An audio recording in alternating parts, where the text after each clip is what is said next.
اعوذ باللہ من الشیطان الرجیم بسم اللہ الرحمن الرحیم اللہم صلی علی محمد و آل محمد۔ میرے تمام سننے اور دیکھنے والے مومنین اور مومنات کو میری طرف سے میرے چینل ناطق قرآن کی جانب سے السلام علیکم۔ 8 ربیع الاول شہادت مولا امام حسن عسکری علیہ السلام پر میں تمام مومنین کی طرف سے، اپنی طرف سے،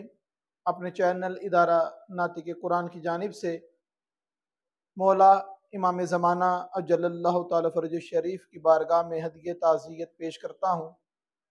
اور مولا کو ان کے بابا کا پرسہ پیش کرتا ہوں۔ مولا ہماری تعزیت کو اپنی بارگاہ میں قبول و منظور فرمائیں۔ حضرت امام حسن عسکری علیہ السلام کا دور بہت مشکل دور، سختیوں سے بھرا ہوا دور، دشمنوں میں گرا ہوا دور، انتہائی پہرے میں، یا یوں کہہ سکتے ہیں کہ اس علاقے کو ہی ایک جیل نما بنا دیا گیا تھا، جہاں پہ امام زمانہ امام حسن عسکری علیہ السلام کو رکھا گیا تھا۔ آل محمد علیہ السلام کا یہ طریقہ رہا ہے، جب بھی قید رہے، جب بھی قید و بند میں رہے، یہ سوچنے کا ایک مرحلہ ہے، ایک پوائنٹ ہے سوچنے کا کہ جب ائمہ اطہار کو قید کر لیا جاتا تھا، ان پہ پہرے لگا دیے جاتے تھے، پھر کیوں ایسی نوبت آتی تھی کہ اتنے قید طلانی کے باوجود ان کو زہر دے کر شہید کرنا پڑتا تھا، شہید کیا جاتا تھا۔ قید میں موجود ہیں، آپ کے حصار میں موجود ہیں، آپ کی نگرانی میں ہیں، تو پھر مولا کو زہر دینے کی ضرورت کیا ہے؟ مولا وہ بے شک وہ پہلے امام علی علیہ السلام ہوں یا آخری امام زمانہ اجل اللہ تعالی فرج شریف ہوں، جس حالات میں بھی رہے، جس مقام پر بھی رہے، جیسے بھی کسی مولا امام معصوم امام کو قید رکھا گیا، اپنی ذمہ داریاں مولا نے ادا کرنی نہیں چھوڑی۔ جہاں پر جتنا جس کو بھی تبلیغ کر سکتے تھے، ائمہ اطہار تبلیغ کیا کرتے تھے، اور یہی وجہ تھی کہ ان کے قید خانوں پہ جو گارڈ رکھے جاتے تھے ان کو بار بار تبدیل کیا جاتا تھا، کیونکہ جو بھی نیا ان کے اوپر گارڈ رکھا جاتا تھا، ان کے اوپر دروگہ بٹھایا جاتا تھا، وہ چند دنوں میں ایمان کی دولت سے سرفراز ہو جایا کرتا تھا، تعلیمات محمد اور آل محمد سے فیض یاب ہو جایا کرتا تھا۔ جب یہ ناقابل برداشت ہو جاتا ہے کہ یہ بندہ قید میں رہ کر بھی خدا کے دین اور دین محمد اور آل محمد علیہ السلام کی تبلیغ کو نہیں چھوڑتا، تو پھر اس کی تاثیر قید کرنے سے بھی ختم نہیں ہوتی، اس کی تاثیر قید و بند میں ڈالنے سے بھی ختم نہیں ہوتی، تو پھر ان کے پاس ایک ہی حربہ رہتا کہ وہ معصوم امام کو کسی طریقے سے شہید کروا دیتے۔ یہی طریقہ کار امام حسن عسکری علیہ السلام کے ساتھ، جتنے پہرے لگائے گئے، مگر دین کی تبلیغ کا جو ذمہ اور ذمہ داری امام کے کندھوں پر تھی، مولا نے ایک دن ایک منٹ بھی اس سے غفلت نہیں برتی اور اس چیز کو ویسے ہی ادا کرتے رہے۔ جب اتنی زیادہ پابندیوں، اتنے زیادہ پہروں کے باوجود بھی مولا امام حسن عسکری علیہ السلام کی تبلیغات جو ہے وہ روز بروز پھیل رہی تھی، روز بروز لوگ ان کے فرامین سے مستفید ہو رہے تھے، تو پھر حل ان کے پاس وہی تھا جو باقی ائمہ اطہار کے ساتھ انہوں نے کیا، کہ وہ زہر قاتل حضرت امام حسن عسکری علیہ السلام کو بھی دیا گیا،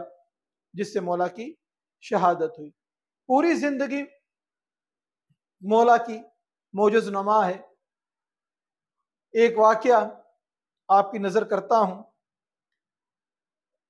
کسی نے حضرت امام حسن عسکری علیہ السلام کی بارگاہ میں ایک خط لکھا،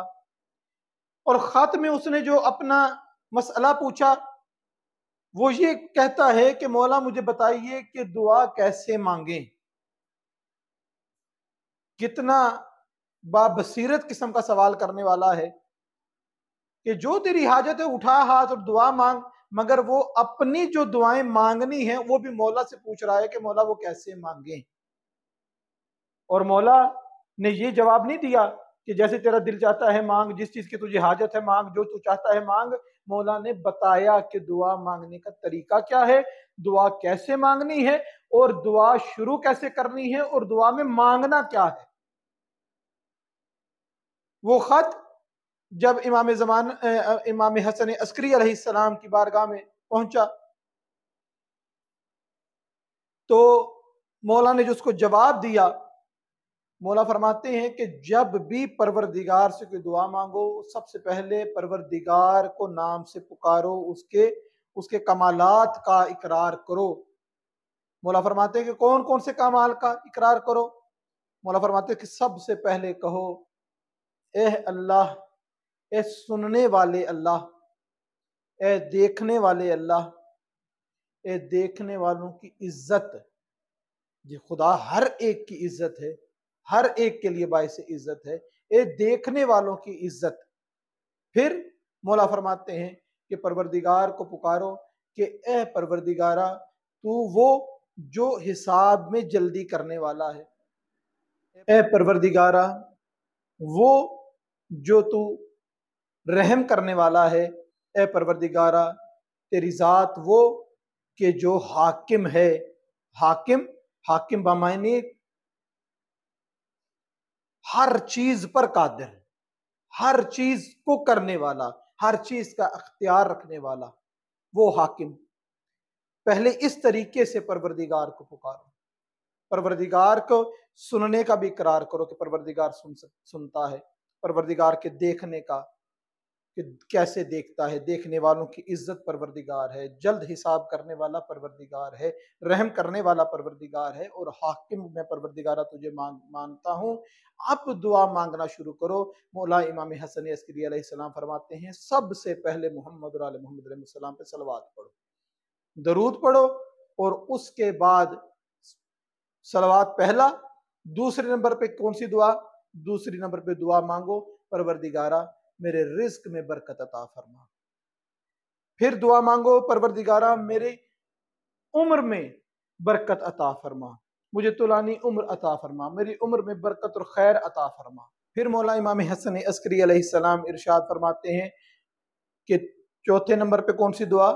یہ دعا مانگو کہ پروردگارہ مجھے ان لوگوں میں شمار کر جو تیرے دین میں مددگار ہیں، تیرے دین کی مدد کرنے والے ہیں۔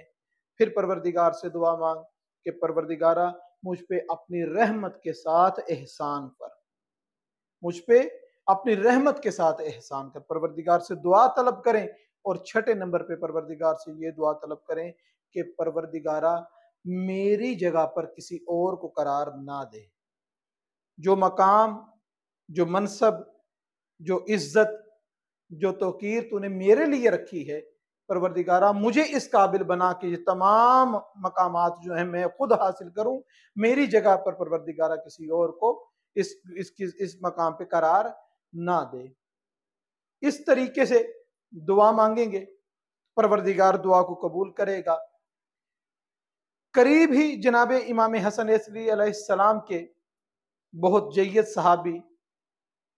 تشریف فرما تھے، انہوں نے دل میں یہ سوچا کہ کاش میرا بھی شمار ان افراد میں ہو جو دین کے مددگار ہوں۔ تو امام کہتے کس کو ہیں؟ امام ہوتا کون ہے؟ امام وہی ہے جو دلوں کے راز جان لے۔ مولا نے اپنا رخ مبارک اپنے صحابی کی طرف کیا اور فرمایا کہ یاد رکھ تو بھی ان میں سے ہی ہے جو دین میں خدا کے دین کے مددگار ہوتے ہیں۔ اور وجہ بتائی کیوں؟ کیونکہ تو خدا کی وحدانیت پہ یقین رکھتا ہے، رسول کی رسالت پہ یقین رکھتا ہے، اور اللہ اور رسول کے منتخب کردہ نمائندے جو ہیں ان کی ولایت کا اقرار کرنے والا ہے۔ اور صرف اقرار نہیں کرتا، تو ان کی معرفت بھی رکھتا ہے اور ان کے کہے پر عمل بھی کرتا ہے۔ تو جان لے کہ تجھے خوشخبری ہو کہ تیرے لیے پروردگار نے خیر منتخب کی ہوئی ہے۔ اب وقت کا امام کسی عام آدمی کے لیے لفظ استعمال کر دے تو وہ کتنا با کمال انسان ہوگا، کتنا با بصیرت انسان ہوگا۔ اور وہ امام جس کے جملے اتنے پرتاثیر ہیں، جو دلوں کے راز سے واقف ہے، بہت ظلم کیا، لوگوں نے اس امام پر، امام کو وہ زہر دیا گیا تھا جو فوراً اثر نہیں کرتا تھا، آہستہ آہستہ مولا کے جسم پہ اثر کرنا شروع کیا، اور اتنے مولا کمزور ہو گئے، اتنے مولا کہ جسم کی توانائیاں ختم ہو گئیں کہ بیبیاں زندان میں بھی نماز پڑھتی تھی تو کھڑے ہو کے پڑھ لیتی تھیں، کربلا کی شام غریبہ میں نماز پڑھی تو کھڑے ہو کے پڑھی، مگر امام حسن عسکری علیہ السلام کی طبیعت اس قدر ناساز ہو چکی تھی کہ اگر اپنے بستر پہ کھڑے ہونا چاہتے تھے تو امام کھڑے نہیں ہو پاتے تھے، حضرت امام حسن عسکری علیہ السلام گر جاتے تھے،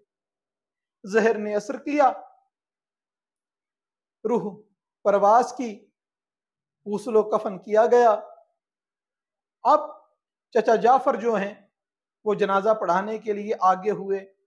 تو وہ امام جو پردہ غیبت میں بیٹھا تھا ان سے برداشت نہ ہوا اور غیبت کے پردوں کو چاک کرتا ہوا اپنے چچا کا بازو پکڑ کے پیچھے کیا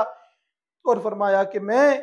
امام ہوں اور میں ہی ان کا جنازہ پڑھا سکتا ہوں، میں ان کا جنازہ پڑھانے کے لیے آیا ہوں۔ کیا قسمت ہے امام حسن عسکری، آپ کے بیٹے نے چاہا کہ جنازہ پڑھاؤں اور وہ آ گئے اور کھڑے ہو کے جنازہ پڑھایا۔ میں قربان جاؤں اس امام علی زین العابدین کے جو اپنے بابا کا لاشا پامال دیکھ کر